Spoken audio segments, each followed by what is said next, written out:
The Department of Public Enterprises is tasked with the responsibility of shareholder oversight and leadership to 8 state-owned companies. The companies include Transnet, South African Airways, South African Express, Eskom, Broadband Infraco, Denel, Safcol, and Alexkor. The Minister of Public Enterprises, Malusi Gigaba's performance agreement forms part of the delivery agreement on Outcome 6, which seeks to achieve an efficient, competitive and responsive economic infrastructure network. State-owned companies overseen by the department contribute to a number of these outcomes, including accelerating investment in the economy, promoting industrialisation, in particular growth of advanced manufacturing, and socio-economic advancement of communities in which they operate. Through its oversight function, the department ensures that state-owned companies' investment and operational activities contribute to these outcomes. In 2005, the government embarked on the Build program to balance the growing demand of electricity against the supply capacity. This included investment into the construction of new coal power stations, return to service of mothballed power stations, and the upgrading and expansion of transmission and distribution networks. The capacity expansion program includes the 2 coal-fired power stations, Medupi and Kusile, that will deliver 9,564 megawatts.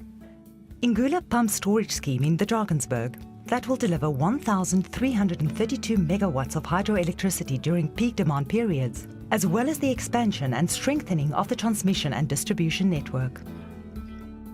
The progress on the delivery of the program has been crucial to avert blackouts last experienced in 2008. Transnet continued to implement the Market Demand Strategy, MDS, that increased its investment program to over 300 billion rand over 7 years, which commenced in 2011. The MDS is crucial to aggressively drive volume growth, contribute towards the migration of freight from road to rail, and improvement of capacity and efficiency of seaports. In the year under review, Transnet increased the volumes transported via rail by 5%. Despite the slowing economic and export activities, Transnet has sustained rail volumes above 200 million tonnes per annum. In the 2012-2013 financial year, Transnet increased its investment activity to just below 31 billion rand, compared to 21.5 billion rand in the 2011-2012 financial year.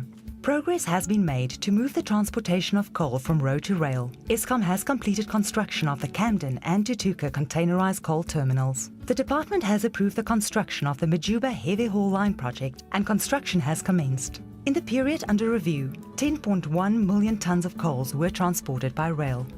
South African Airways, SAA, continues to provide reliable and extensive air transport capacity and promotes air links with the Republic's main business, trading and tourism markets with the African continent and internationally.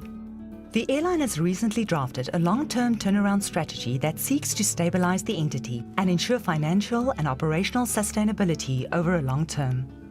SAA and SA Express have also committed to developing the pool of African pilots, technicians and artisans.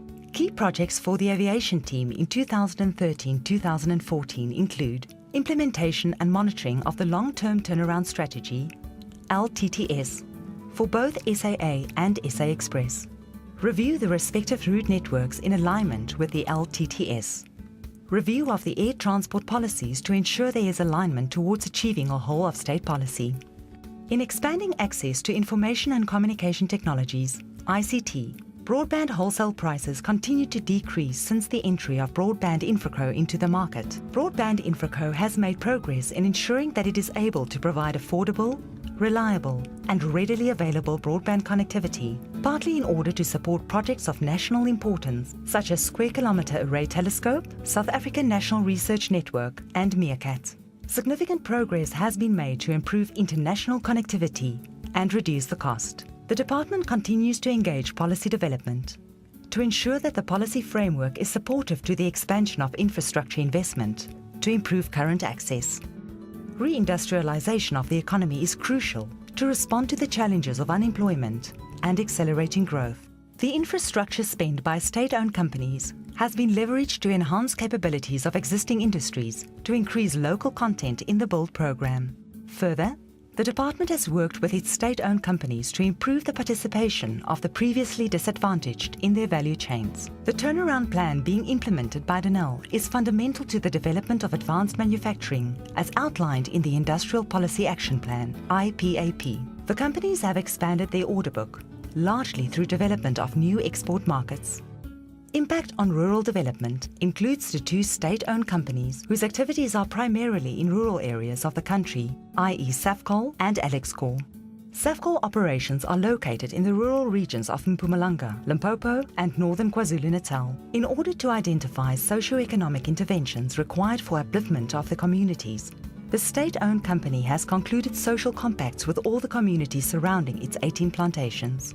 The primary deliverable has been provision of classrooms, school administration blocks and clinics. Since the 2009-2010 financial year, when the social compacts were started, Safcol has spent 21 million rand on initiatives flowing from the compact.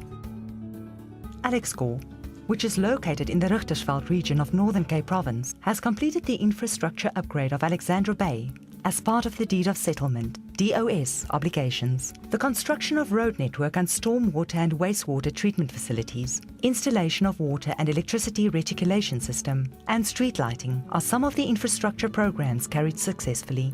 The program has been undertaken at a cost of 142 million rand, which is part of a total allocation of 599 million rand for settling of deed of settlement obligations. The continued adverse economic environment has had a profound impact on the financial sustainability of some of the state-owned companies. As a result, the department has supported the state-owned companies to review their business strategies and models to ensure they remain financially stable and can effectively deliver on their mandate. The Department of Public Enterprises is committed to drive investment, productivity and transformation in the department's portfolio of state-owned companies, their customers and suppliers so as to unlock growth, drive industrialisation, create jobs and develop skills.